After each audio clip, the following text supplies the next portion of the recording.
¿Estás haciendo ya la declaración de la renta? Sí, has escuchado bien. Y no estoy loco. La mayoría de la gente piensa que la declaración de la renta se hace en abril, pero eso es un error que cuesta cientos de euros a muchos contribuyentes, porque la declaración de la renta se presenta en abril, pero se hace a finales del año anterior, porque si esperas a abril para pensar en Hacienda, ya es demasiado tarde. El final del año es el momento perfecto para ajustar tu cartera y reducir tu factura fiscal. ¿Quieres saber cómo? Quédate y te lo cuento. Si hay algo que diferencia a los ricos y a los pobres, es que los ricos entienden el juego de la fiscalidad, porque saben que al otro lado del tablero hay un rival muy duro llamado agencia tributaria. Un rival con muchos recursos, información y todo el tiempo del mundo para revisar tus movimientos. Así que si no conoces las reglas más básicas de este juego, estás con una clara desventaja. Y eso es lo que vas a aprender hoy, las reglas más básicas, pero más importantes para entender el juego de la fiscalidad y así, de paso, ahorrar cientos de euros en tu declaración de la renta. Pero antes de explicarte estas reglas, debes entender cómo funciona la declaración de la renta en la parte de tus inversiones. Hacienda divide tus ingresos en dos grandes cubos, la base general y la base del ahorro. Hoy nos vamos a centrar en la base del ahorro, que es donde van a caer la mayoría de ingresos de tus inversiones. Y dentro de esta base del ahorro hay, a su vez, otros dos compartimentos. Por un lado están las ganancias y pérdidas patrimoniales y por el otro los rendimientos del capital mobiliario. En las ganancias y pérdidas patrimoniales tenemos las ganancias y pérdidas de las ventas de parte de nuestro patrimonio, como pueden ser acciones, ETFs, fondos de inversión, etc. Por otro lado, en los rendimientos del capital mobiliario tendremos los ingresos que recibiremos precisamente de nuestro patrimonio, como puedan ser los dividendos, los intereses de cuentas remuneradas y depósitos, etc. Te lo explico con un ejemplo. Imagina que tienes 1.000 acciones de Telefónica, 50.000 euros en un ETF y 5.000 euros en una cuenta remunerada. Durante el año, las acciones de Telefónica te darán unos 400 euros de dividendos. Las cuentas remuneradas, 100 euros de intereses y al vender una parte de ese ETF tienes unos 1.000 euros de beneficio. En resumen, para Hacienda tendrás unas ganancias patrimoniales de 1.000 euros y unos rendimientos del capital mobiliario de 500 euros, 400 de los dividendos de Telefónica y 100 de los intereses de las cuentas remuneradas. Pero este ejemplo es muy sencillo, ya que solo hemos tenido beneficios. ¿Qué pasa si introducimos en la ecuación pérdidas? Las pérdidas suelen ser dolorosas, pero a la hora de pagar impuestos pueden ser muy valiosas. ¿Por qué? Pues gracias a la integración y compensación de rentas. Esta regla nos permite restar a las operaciones que han tenido beneficios aquellas que han tenido pérdidas. Te lo explico con el ejemplo anterior. Supongamos que has vendido una parte de las acciones de Telefónica con unas pérdidas de 900 euros. Entonces, a la venta del ETF por 1.000 euros de beneficio, tienes que restarle los 900 euros de las pérdidas de la venta de las acciones de Telefónica. Así, solo pagarás impuestos por la diferencia, que son 100 euros, en lugar de por los 1.000 euros de la venta en beneficios del ETF. Ahora, muchos inversores estarán diciendo: pues tengo una idea. Lo que voy a hacer es, si tengo una inversión en pérdidas en la que quiero seguir en ella y tengo otra que está en beneficios de la que me quiero deshacer, lo que voy a hacer es vender las acciones que están en pérdidas, vender las que están en beneficios, compensar y luego volver a comprar las que estaban en pérdidas.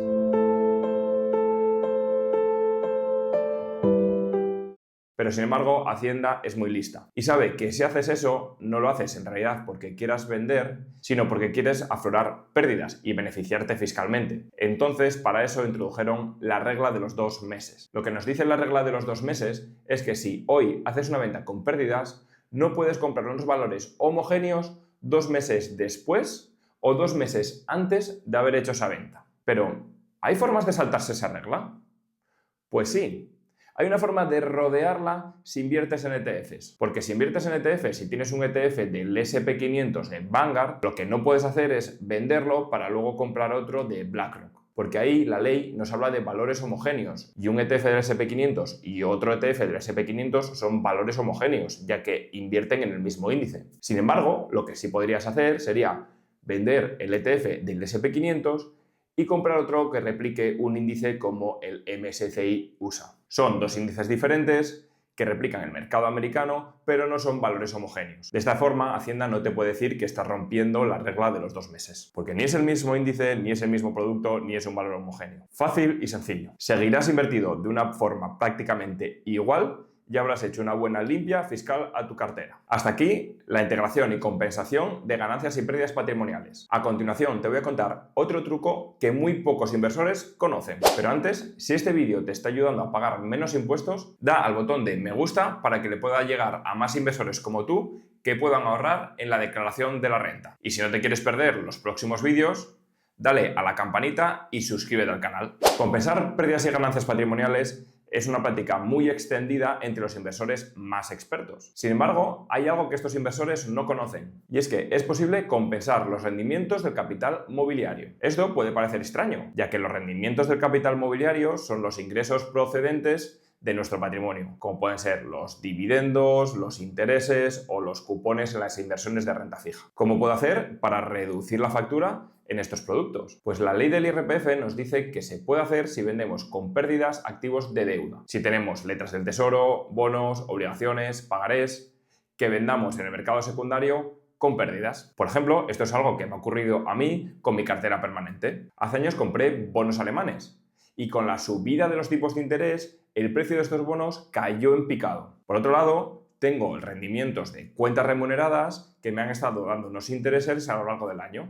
Lo que podría hacer sería vender una parte de estos bonos que tengo en pérdidas para compensar los intereses de las cuentas remuneradas. Una forma muy sencilla de limpiar estas pérdidas y, por otro lado, compensar los rendimientos de estas cuentas remuneradas. Esto de los bonos puede parecer complicado y algo para inversores súper expertos. Y tú, una persona que no ha invertido en bonos en su vida, probablemente piense que no puede compensar de ninguna forma los rendimientos de sus cuentas remuneradas y sus depósitos. Pero te equivocas. Hay una regla en el IRPF que nos permite compensar si tenemos pérdidas y ganancias patrimoniales con los rendimientos positivos del capital mobiliario. Te explico. A la hora de integrar y compensar rentas, debemos ver las ganancias patrimoniales y los rendimientos del capital mobiliario como dos columnas. Primero, integraremos y compensaremos las ganancias y pérdidas patrimoniales. A continuación, integraremos y compensaremos los rendimientos del capital mobiliario. Esto nos saldrá un valor positivo o negativo. Si el valor es positivo es que tenemos beneficios en esa columna y si el valor es negativo es que tenemos pérdidas. Si tenemos pérdidas en alguna de estas columnas, podremos cogerlas para compensar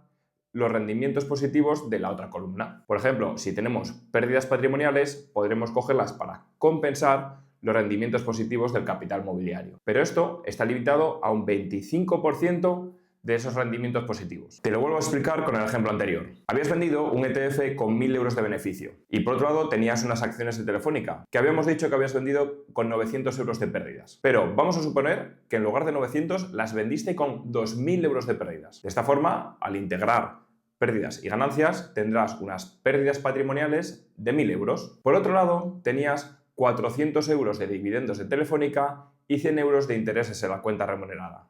En total, 500 euros de rendimientos del capital mobiliario. Con esta regla del 25% podemos reducir en un 25% los rendimientos del capital mobiliario. En lugar de declarar beneficios por valor de 500, cogeremos las pérdidas patrimoniales y reduciremos los rendimientos en 125 euros. En total, tendremos en lugar de 500, 375 euros de rendimientos del capital mobiliario. ¿Y qué ocurre con los 875 euros restantes que tenías en las pérdidas patrimoniales? Pues que los podrás utilizar siguiendo este mismo proceso en los 4 años siguientes de tu declaración de la renta. Si revisas tu cartera cada año siguiendo estas reglas, no solo pagarás menos impuestos, sino que empezarás a jugar el juego de la fiscalidad ya no como un principiante, sino como un experto. Soy Alejandro Álvarez, creador de quenoteloinviertan.com y cada semana ayudo a miles de personas a mejorar su cultura financiera a través de mi newsletter Cultura Financiera en 2 minutos. Cada lunes a las 5:55 envío un correo único y repetible que te ayudará a mejorar tu economía y tus finanzas personales